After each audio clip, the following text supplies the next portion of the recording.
And welcome to High School Baseball Report here on Stream City Radio, Stream City Sports, as we take a look at GHSA High School Baseball. Week number 7 begins this afternoon, Monday the 23rd. And as we head into that, we have the standings for the Coweta and Fayette County schools. Starting off in Region 2-6A, East Coweta is 6-0 in region play, 15-2 overall. They will take on Carrollton in a huge matchup this week, as they will play 2 out of 3 out in Carrollton. They've already swept Chapel Hill and Westlake on the season, and if they can take 2 out of 3, they would pretty well lock up the region. Carrollton comes in second place, 2-1 in region play, 8-8 overall. They have only played Westlake. They took 2 out of 3 from them. The interesting thing in that series is the visiting team took all 3 ball games, as Carrollton took 2 on the road and Westlake took the 1 they played at Carrollton. Then there's Chapel Hill sitting in 3rd place. They are 3-3 in region play, 8-14 overall. They have played East Coweta and Douglas County. They were swept by East Coweta. They swept Douglas County. And they are in non-region play this week, as we have 5 teams in the region, leaving Westlake and Douglas County squaring off. Westlake comes in at 1-5, 10-7 overall. They have that 1 win over Carrollton and swept by East Coweta. They will take on Douglas County this week. Douglas County comes in at 0-3 in region play, dropping all 3 so far to Chapel Hill, and they will take on Westlake with they really have to take 2 out of 3 to have any opportunity to be the 4th team in the playoffs out of Region 2-6A. As we move on to Region 3, 5A, and we'll take a look at Northgate comes in 6-0 in region play, 16-2 overall. They're 2-0 against McIntosh, Dutchtown, and Lovejoy. They will play Morrow on Friday in region play. And they're followed by Noonan, who sits at 3-0 in region play, 13-5 overall, 2-0 against Dutchtown, 1-0 against Lovejoy, heading into a huge matchup with McIntosh. They'll play on Monday and Wednesday. We'll have both games on air, both live at 5:55 from McIntosh on Monday, from Noonan on Wednesday, as those 2 teams square off. A Noonan sweep would basically make it a 2-team race for the top of the region. If McIntosh could find a win in this thing, it opens it up to McIntosh having a shot at second. It would take a lot for them to get in first place, as they've been swept by Northgate already. But huge region games for them. And then they take on Dutchtown, does McIntosh, at the end of the week, Friday-Monday matchup. Dutchtown sitting in 4th place. Right now, McIntosh has already swept Morrow and Langston Hughes, and then is 0-2 against Northgate. Dutchtown comes in with 2-0 record against Morrow, 0-2 against Northgate and Noonan. So basically, they cannot finish in the top half of the region. They're battling for 4th place. They will play Langston Hughes this week, and then they will take on McIntosh on Friday, Langston Hughes on Monday and Wednesday.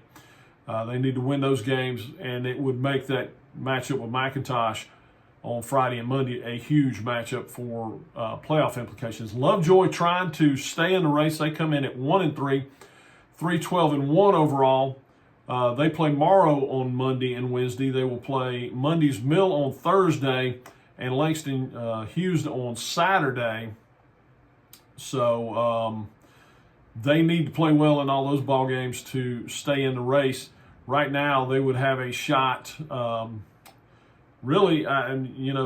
haven't played McIntosh and they have not played Dutchtown, so they've got potential, but they need to take care of what's in front of them this week, and it is a heavy load for the Wildcats this week. Langston Hughes comes in 0-3, 4-11 overall. They will play Dutchtown on Monday and Wednesday. They play a doubleheader at Noonan on Friday, and then Lovejoy on Saturday.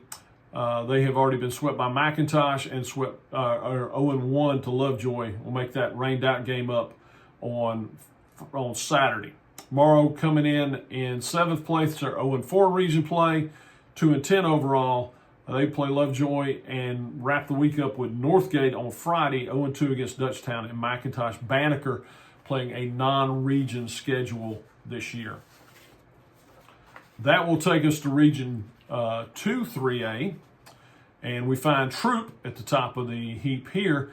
8-0 overall, or 8-0 in region play, 17-3 overall. They will play LaGrange on Monday and Wednesday in games that are huge, maybe bigger for LaGrange than they are for Troop, and we'll discuss that in a moment. But a sweep there sets up a big series down the road against Whitewater. Troop already 2-0 against Trinity Christian, Fayette County, Mary Persons, and Spalding. Whitewater coming in second place, also undefeated in region play, 6-0 overall, 2-6, or 6-0 in region play, 2-6 overall. They will take Upson Lee on Monday and Wednesday. That's Tuesday and Wednesday. We will have the Tuesday game from Whitewater on streamcity.org. They will play Fayette County on Friday, also a game we have scheduled to be on air. 2-0 against Mary Persons, LaGrange, and Sandy Creek. LaGrange, as we said, taking on Troop this week. They're 6-2 in region play. They were swept by Whitewater, so they really need a good showing against Troop if they have any shot at really staying in the top half of the region. 8-8 overall. They will play Troop on Monday and Wednesday, and then wrap up with Mary Persons on Friday.